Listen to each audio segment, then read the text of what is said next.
జాను అనే పిచ్చుకకి 2 పిల్లలున్నారు. 2 ఆడపిల్లలే. జాను పిచ్చుక భర్త కొన్ని రోజుల ముందు అనారోగ్య పరిస్థితుల వల్ల చనిపోయాడు.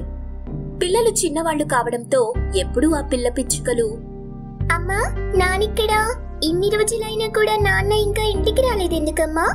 మాకు నాన్న కావాలి, మేము నాన్నని చూడాలి అని రోజు జాను పిచ్చుకని అడుగుతూ ఉండేవి ఆ పిల్ల పిచ్చుకలు. అయ్యో భగవంతుడా, వీళ్ళకి నేను ఎలా చెప్పను, వాళ్ళ నాన్న చనిపోయాడు, ఇంకెప్పుడు వాళ్ళకి కనిపించడు అని అంటూ బాధపడుతూ ఉండేది. ఇది చూసి ఆ పిచ్చుక బంధువులు, జాను, పిల్లలలా రోజు నాన్న కావాలి నాన్న కావాలి అని అడుగుతున్నారుగా, నువ్వు ఇంకొకరిని పెళ్లి చేసుకుంటే వాళ్ళకి నాన్నని ఇచ్చిన దానివవుతావు, నీకు ఒక తోడు దొరికినట్టుంటుంది అని సలహా ఇచ్చారు. దాంతో జాను పిచ్చుక బాగా ఆలోచించి ఇంకో పెళ్లి చేసుకోవడానికి ఒప్పుకుంది. ఒకరోజు జాను పిచ్చుక ఒక కాకిని పెళ్లి చేసుకుంది.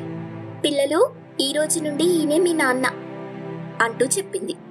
మొదట పిల్లలు కాకిని ఇష్టపడకపోయినా తరువాత వాళ్ళు ఇష్టపడటం మొదలెట్టారు. అలా కొన్ని రోజుల తరువాత జాను పిచ్చుక తన పిల్లలతో, పిల్లలు, నేను పని మీద పక్కూరికెళ్తున్నాను, కొన్ని రోజుల వరకు నేను రాను, నాన్న మిమ్మల్ని చాలా జాగ్రత్తగా చూసుకుంటాడు. అలాగే అమ్మా, నువ్వు జాగ్రత్తగా వెళ్ళిరా అని జాను పిచ్చుకని దగ్గరుండి పంపించారు. ఆ రోజు రాత్రి పిల్లలిద్దరూ పడుకొని ఉండగా కాకి బాగా తాగొచ్చి తలుపులు గట్టిగా కొడుతూ, రే, అప్పుడే తలుపులు వేసుకున్నారెందుకురా, తలుపులు తీయండిరా అని అరుస్తున్నాడు. అప్పుడు పిల్లలొచ్చి తలుపులు ఓపెన్ చేసి, నాన్న, నువ్వు తాగుతావా? అవును, తాగుతాను. ఆయన అడగడానికి మీరెవరు? వెళ్ళి నాకు భోజనం పెట్టండి. నాన్న, మాకు వంట రాదు కదా, మేము కూడా ఏమీ తినలేదు, నువ్వొచ్చి మాకు వంట చేసి పెడతావని చెప్పిందమ్మా. ఏంటి, నేను మీకు వంట చేసి పెట్టాలా? మీరేమన్నా నాకు నిజంగా పుట్టిన పిల్లలారా? మీ అమ్మ దగ్గర డబ్బులు బాగా ఉన్నాయని చేసుకున్నాను. ఇన్ని రోజులు మంచి వ్యక్తిలా నటిస్తూ వచ్చాను. వెళ్ళి నాకు కోడిగుడ్డ ఆమ్లెట్ వేసుకొనిరా అని ఆ పిల్లల్ని కొట్టింది కాకి. అప్పుడు పిల్లలు ఏడ్చుకుంటూ వెళ్లి వంట రాకపోయినా కాకికి ఆమ్లెట్ వేసిచ్చారు. అది తిని మళ్ళీ పిల్లల్ని కొడుతూ, ఆమ్లెట్ కూడా వేయడం రాదారా మీకు? రేపటి నుండి పొద్దున్నే లేచి వంట మీరే చేయాలి అని పిల్లల్ని కొడుతూ చెప్పాడు. తర్వాతి రోజు కాకి దగ్గర తాగడానికి డబ్బు లేకపోవడంతో కాకి పిల్లల్ని తను మందు తాగే ప్రదేశంలో పనిలో పెట్టి, సేటు, వీళ్ళు నా పిల్లలు, నేను తాగిన దానికి వీళ్ళని పనిలో పెట్టుకో అంటూ చెప్పాడు.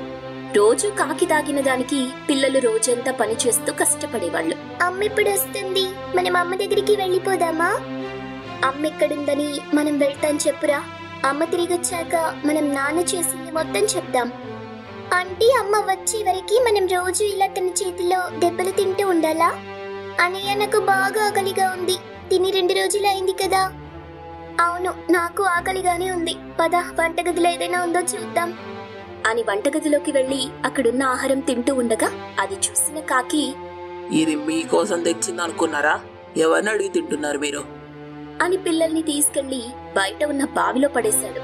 వాళ్ళకి ఈత రాక ఉక్కిరి బిక్కిరి అయిపోతూ చివరికి ఎలాగోలా బయటపడ్డారు. ఒకరోజు గ్రద్ద కాకి దగ్గరికి వచ్చి, కాకి, నీ పిల్లలు బాగున్నారు, వాళ్ళు చాలా అందంగా కూడా ఉన్నారు, నువ్వు ఇలాంటి వాళ్ళని అమ్మితే నీకు చాలా డబ్బులు వస్తాయి. అలా కొనేవారు ఎక్కడుంటారో చెప్పు, నేను అమ్మేస్తాను వీళ్ళని అంది కాకి. చెప్తాను గాని వచ్చిన దానిలో సగం నాకు సగం నీకు అని మాట్లాడుకుంటున్నాయి. వాళ్ల మాటలు చాటు నుండి ఒక చిలుక వింటూ ఉంది. అప్పుడు ఆ చిలుక పిల్లల్ని కాకికి కనిపించకుండా దాచింది. కాకి పిల్లల కోసం ఊరంతా గాలిస్తుంది. చివరికి ఒకరోజు జాను పిచ్చుక తన పనులు ముగించుకుని ఇంటికి రాగా ఇంట్లో ఎవరూ లేరు. అప్పుడే కాకి ఇంటికి వస్తూ ఉంది. కాకిని చూసిన జాను పిచ్చుక, ఏవండి, పిల్లలు కనిపించట్లేదు, ఎక్కడికి వెళ్లారు? అప్పుడు కాకి దొంగ ఏడుపేడుస్తూ, అయ్యో, నీకు ఏమని చెప్పను, పిల్లలు చెప్పకుండా ఎక్కడికో పారిపోయారు అని ఏడుస్తున్నాడు. అప్పుడు చిలుక పిచ్చుక పిల్లల్ని తీసుకొచ్చి, జాను, ఈ మోసకారి కాకి మాటలు నువ్వు నమ్మకు. ఈ కాకి నీ పిల్లల్ని ఎంత హింసించిందో తెలుసా? చివరికి నీ పిల్లల్ని అమ్మడానికి కూడా సిద్ధమైంది అంటూ కాకి గురించి తను పిల్లల పట్ల ప్రవర్తించిన తీరును మొత్తం చెప్పింది. అప్పుడు జాను పిచ్చుక కోపంగా, పిల్లలకి తోడుగా ఒక నాన్నలా ఉంటావని నిన్ను పెళ్లి చేసుకుంటే ఇంతలా మోసం చేస్తావా అంటూ కాకిని పోలీసులకు అప్పగించింది. తరువాత జాను పిచ్చుక మరో పెళ్లేమీ చేసుకోకుండా తన పిల్లల్ని జాగ్రత్తగా చూసుకుంటూ వాళ్ళకి నాన్న లేని లోటు తీరుస్తూ ఉంది. అడవిలోని చెట్టు మీద ఉన్న 2 ఇళ్లలోని ఒక ఇంట్లో మదన్, ఊర్వశి అనే పేరు గల కాకి దంపతులు ఉండేవాళ్లు. మరొక ఇంట్లో వినోద్, కావేరి అనే పేరు గల పిచ్చుక దంపతులు ఉండేవాళ్లు. మదన్ కాకి, వినోద్ పిచ్చుక మంచి స్నేహితులు. ఇక ఊర్వశి కాకి, కావేరి పిచ్చుక ఇరుగు పొరుగు కావడంతో సరదాగా కబుర్లు చెప్పుకుంటూ ఉండేవి. అదే అడవిలో ఒక చెట్టు దగ్గర వినోద్ పిచ్చుక ఎగ్ ఆమ్లెట్ వ్యాపారం చేస్తూ ఉంటే ఎదురుగా మదన్ కాకి పరోటా వ్యాపారం చేస్తూ ఉండేది. దాంతో అటు వినోద్ పిచ్చుకకు, ఇటు మదన్ కాకికి సరిగ్గా గిట్టుబాటు అయ్యేది కాదు. పెట్టిన పెట్టుబడి వచ్చేది కాదు. వ్యాపారం కోసం తెచ్చిన అప్పు అలాగే ఉండేది. దాంతో ఎంతగానో అటు వినోద్ పిచ్చుక, ఇటు మదన్ కాకి రెండూ బాధపడేవి. వాటి భార్యలు మాత్రం ఒకరి మీద ఒకరు విరుచుకు పడేవాళ్లు, అరుచుకునేవాళ్లు, గరిటెలు పట్టుకుని కొట్టుకునేవాళ్లు.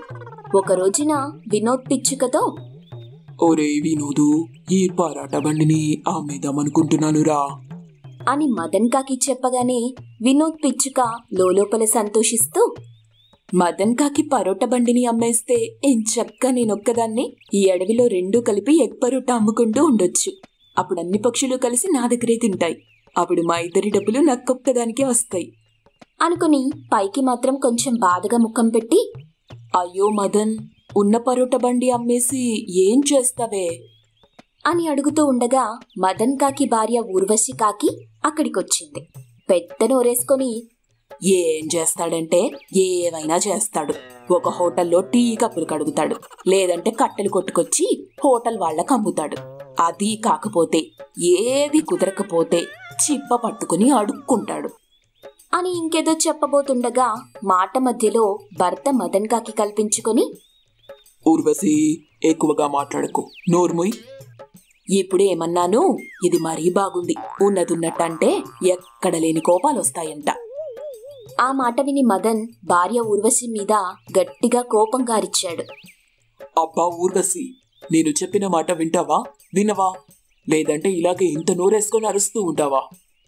ఇలా చూడండి, ఇంట్లో డబ్బులు లేవు, ఏమీ లేవు. మనం తినడానికే మెతుకు లేదు.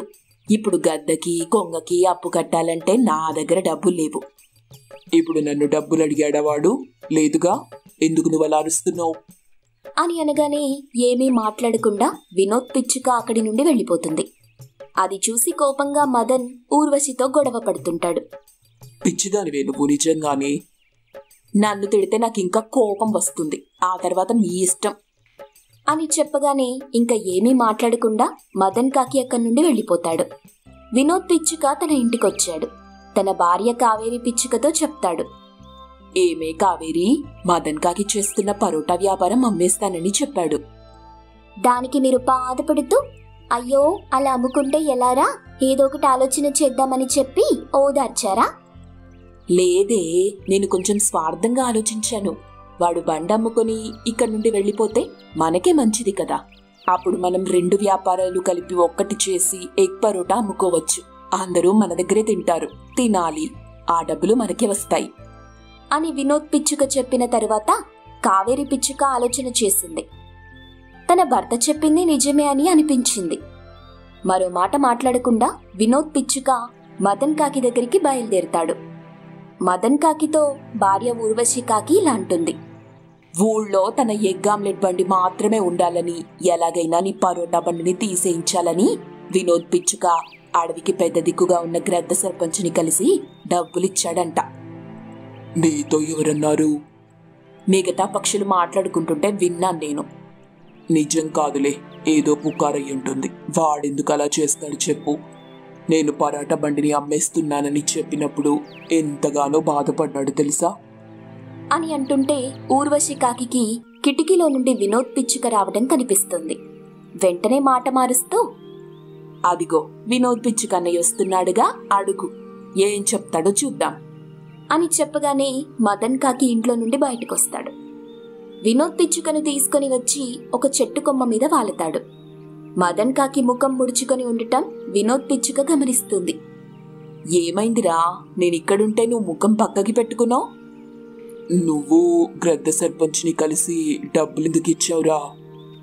అర్థమైంది. నేను గ్రద్ద సర్పంచ్కి డబ్బులిచ్చిన విషయం తెలిసినప్పుడు ఎందుకిచ్చానో కూడా తెలియాలి కదరా నా వ్యాపారం దెబ్బతీయించడానికే కదా అని అంటూ ఉండగా అప్పుడే గ్రద్ద సర్పంచ్ వాళ్ళ దగ్గరికొచ్చి, ఏమయ్యా మదన్ కాకి, నువ్వు చేసిన అప్పును నీ ఫ్రెండ్ వినోద్ పిచ్చుగా తీర్చేశాడు.